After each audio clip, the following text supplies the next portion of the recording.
నమస్తే welcome to 9+ news. Tamil Nadu assembly ఎన్నికల ఓట్ల లెక్కింపులో టీవీకే పార్టీ బంపర్ మెజారిటీ సాధించింది. అధికారం దక్కించుకునే మ్యాజిక్ ఫిగర్ రాలేదు, కానీ రాష్ట్రంలోనే అత్యధిక సీట్లు సాధించిన పార్టీగా అవతరించింది. టీవీకే దెబ్బకు అధికార పార్టీ డీఎంకే చతికిల పడింది. ఎంతలా అంటే రాష్ట్ర సీఎం కూడా ఎమ్మెల్యేగా గెలవలేకపోయినంత.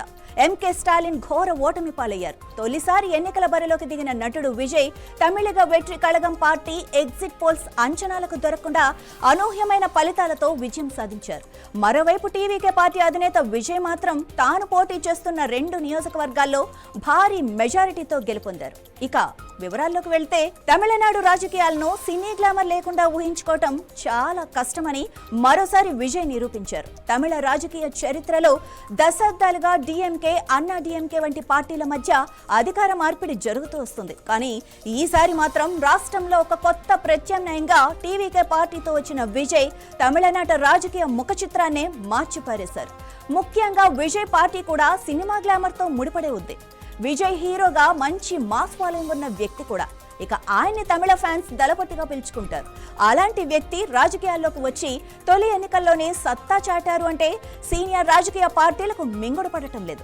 ఇప్పటి వరకు ఆయన ఒక్కడే సినిమా గ్లామర్తో పార్టీని నడిపించారు. ఇప్పుడు ఆయనకు మరో తార జత కలవబోతున్నారన్న టాక్ కూడా నడుస్తోంది. ఆయనతో పలు సినిమాల్లో నటించిన త్రిష కూడా ఆయన పార్టీ ద్వారానే రాజకీయ రంగప్రవేశం చేయనుందన్న టాక్ అయితే జోరుగా నడుస్తోంది. ఇక ఈ ఎన్నికల్లో విజయ్ 2 సీట్లలో పోటీ చేశారు. చాలా కాలం తర్వాత ఒక కీలక నేత 2 చోట్ల పోటీ చేయటం ఇదే మొదటిసారి. అంటే దాదాపు 35 ఏళ్ల తర్వాత ఇప్పుడు తమిళనాడు అసెంబ్లీ ఎన్నికల్లో సత్తా చాటి 100కు పైగా స్థానాల్లో విజయం సాధించారు.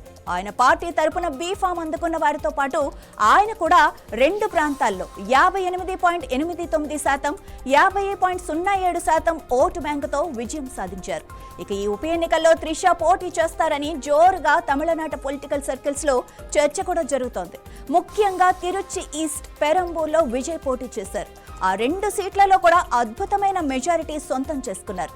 ముఖ్యంగా తిరుచి నుంచి 27,416 ఓట్ల మెజారిటీతో విజయ్ గెలిచారు. ఇప్పుడు తిరుచి ఆయన 2 స్థానాల్లో గెలిచారు కాబట్టి ఖచ్చితంగా ఒక స్థానానికి రాజీనామా చేయాల్సి ఉంటుంది. తాజాగా విజయ్ పెరంబూర్ నుంచి శాశ్వతంగా పోటీ చేయాలని నిర్ణయించి ఎమ్మెల్యేగా అక్కడి నుంచి కొనసాగనున్నారు. దీంతో విజయ్ తిరుచి ఈస్ట్ నియోజకవర్గానికి రాజీనామా చేస్తారు. దీంతో త్రిషను తిరుచి ఈస్ట్ నుంచి ఎమ్మెల్యేగా టికెట్ కేటాయించి పోటీ చేయించనున్నారు. ఇక పార్టీ పెట్టినప్పటి నుంచి త్రిష అన్ని విధాలుగా అండగా ఉంటూ వచ్చారు. బయటకు అంతగా కనిపించకపోయినా బ్యాక్గ్రౌండ్ లో చాలా వర్క్ చేశారని చెప్పుకుంటున్నారు. దీనికి కృతజ్ఞతగా త్రిషను రాజకీయాల్లోకి తీసుకొచ్చే బాధ్యత విజయ్ తన భుజానికి ఎత్తుకున్నట్లుగా తమిళనాట జోరుగా ప్రచారం సాగుతోంది. ఇక రాబోయే 6 నెలల్లో ఖచ్చితంగా తమిళనాడులో తిరుచి ఈస్ట్ నియోజకవర్గానికి ఉప ఎన్నిక రావటం ఖాయం. ఆ ఎన్నికల్లో విజయ్ స్వయంగా సీఎం హోదాలో తన ప్రియురాలికి ప్రచారం చేసి మరీ తన సిట్టింగ్ సీటులో త్రిషని గెలిపించుకొని సీఎం కావాలన్న తన కోరికను కనీసం డిప్యూటీ సీఎంగా అయినా చేసి తీర్చేందుకు విజయ్ ప్రయత్నాలు మొదలుపెట్టారు. ఏది ఏమైనా త్రిష బర్త్డేకి విజయ్ భారీ విజయం సాధించడం వాళ్ల ప్రేమకు కలిసొచ్చిందనే చెప్పాలి.